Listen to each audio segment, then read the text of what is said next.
வணக்கம் ஃப்ரெண்ட்ஸ். என்ன 2 பேர் தேடுறாங்கன்னு பார்த்துட்டு இருக்கீங்களா? அது ஒன்றும் இல்லைங்க. என் ஃப்ரெண்டோட வீட்டில் வந்து பார்த்தீங்கன்னா, காலையில ஒரே சத்தமா இருந்தது. நாய் குலைச்சிட்டு இருந்தது. என்னென்னு பார்க்க சொல்ல பார்த்தீங்க அப்படின்னா, ஏதோ பாம்பு உள்ளே வந்துட்டுருக்குன்னு நினச்சி தேட ஆரம்பித்தோம். ஃபஸ்ட்டு நாங்கள் போய் பார்த்தோம், வேலைக்கு ஆகல. அப்புறம் பாம்பு பிடிக்கிற ஒரு ஆளுக்கு இது ஃபோன் பண்ணி வர சொல்லிட்டு, அவர் வந்து பார்த்தாரு. பார்த்துட்டு கல்லெல்லாம் எடுத்து பார்த்துட்டு, கண்டிப்பாக பாம்பு இருக்குன்னு சொன்னார் அவரு. சரி, பாம்பு இருக்கா? என்ன பாம்பா இருக்குன்னு சொல்லிட்டு அவர் பார்த்துட்டு சொன்னார். முதல்ல சொன்னது பார்த்தீங்கன்னா, பயங்கர ஆச்சரியமாக இருந்தது. ஏன்னா அவர் சொன்ன வார்த்தை அந்த மாதிரி, நல்ல பாம்பு இருக்குப்பா உள்ள அப்படின்னு சொன்னார். எது நல்ல பாம்பா? வீட்டுக்குள்ளேயே நல்ல பாம்பு வந்துச்சுன்னு சொல்லிட்டு யோசிச்சுட்டு இருக்கும்போது, சரி எப்படியும் பிடிச்சிடலாம், ஒன்றும் பிரச்சனை இல்லை, கவலைப்படாதீங்கன்னு சொன்னார் அவர். சரி, நாங்களும் வெயிட் பண்ணிகிட்டு இருந்தோம். பார்த்தீங்க அப்படின்னா திடீர்னு பார்த்தீங்கன்னா அவர் களத்தில் இறங்க போகிறேன்னு சொல்லிட்டு எந்த ஒரு எக்யூப்மெண்ட்ஸும் இல்லாமல் அவர் பாட்டுக்கு போகிறேன்னு சொல்லிட்டு போயிட்டார். அந்த கல் விளக்குறதுக்கு மட்டும்தான் போகிறாருன்னு பார்த்தாக்கா பாம்பு அங்கே தான் படுத்துருந்துருக்கு. சரி, நம்பால் போகிறாரேன்னு சொல்லிட்டு நம்ம இங்கேருந்து வேடிக்கை பார்க்காம வீடியோ மட்டும் எடுப்போம், ஏன்னா நமக்கு தெரிஞ்சதெல்லாம் தானே, சரி பண்ணுவோமேன்னு சொல்லிட்டு வெயிட் பண்ணிகிட்டு இருந்தேன். அப்புறம் பார்த்தா அவர் கல் எடுத்து பார்க்குறாரு, அங்கே பாம்பு இல்லை. ஒரு கல் எடுத்தார்.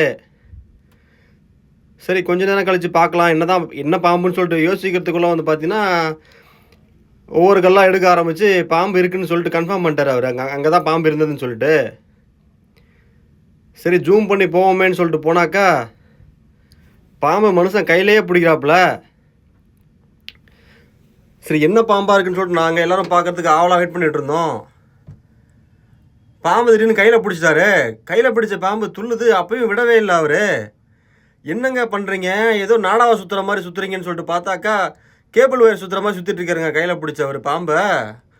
நாங்கள் மிரண்டோம் அப்படியே பார்த்துட்டு. ஐயோ, என்ன இவர் பாம்பை வந்து என்ன கையில் பம்பரை சுற்றுற சாட்டையை பிடிக்க மாதிரியே பிடிச்சிட்டு இருக்காருன்னு சொல்லிட்டு பார்த்து யோசிச்சுட்டு இருந்தோம்.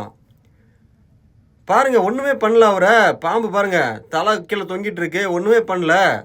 ஜாலியாக ஈஸியாக பிடிச்சிட்டாருங்க பாம்பு அவரை. பார்க்கும்போது நாங்களே மிரண்டுட்டோம். அந்தளவுக்கு இருந்தது பாம்பு, அவ்வளோ நீள பாம்பு. ஏரியான்னு பார்த்தீங்கன்னா இப்போ நம்ம பள்ளிக்கரணை ஏரியா தான். சரி, மழை வந்திருக்கு, லைட்டாக வந்து ஈரமாக இருக்குது, அதுக்காக பாம்பு வந்துருக்குன்னு பார்த்தாக்கா நாய் குடைச்சி தான் எங்களுக்கே காட்டி கொடுத்தது. ஆஹா அண்ணாச்சி, நீங்கள் வேறு லெவல் பண்ணுறீங்களே, பாம்பை கையாலேயே பிடிச்சிருக்கீங்களே. கையில் பிடிச்சி பாம்பு சாட்டையை பம்பரத்தோட சாட்டையை சுற்றுற மாதிரி சுற்றுறீங்களே. பார்த்தா அதுவும் அந்த மாதிரி தான் இருக்குது, கொஞ்சம் பெரிய சைஸாக இருக்குது, பார்க்கவே பயமாக இருக்குப்பா. அண்ணாச்சி, நீங்கள் வேறு லெவல் அண்ணாச்சி. சரி, அடுத்து என்ன பண்ணுவார்னு பார்த்தாக்கா பாம்பு இந்த மாதிரி கொண்டு வந்தார் உள்ள. சரி, பாம்பு தான் என்ன பாம்பு பிடிச்சி விளையாண்டுருக்காரு அவர். பாம்புக்கு கட்டிப்பிடி வைத்தியம் கேள்விப்பட்டிருக்கோம், தலைவர் தடவை கொடுத்து அதை வைத்தியம் பண்ணுறாரே.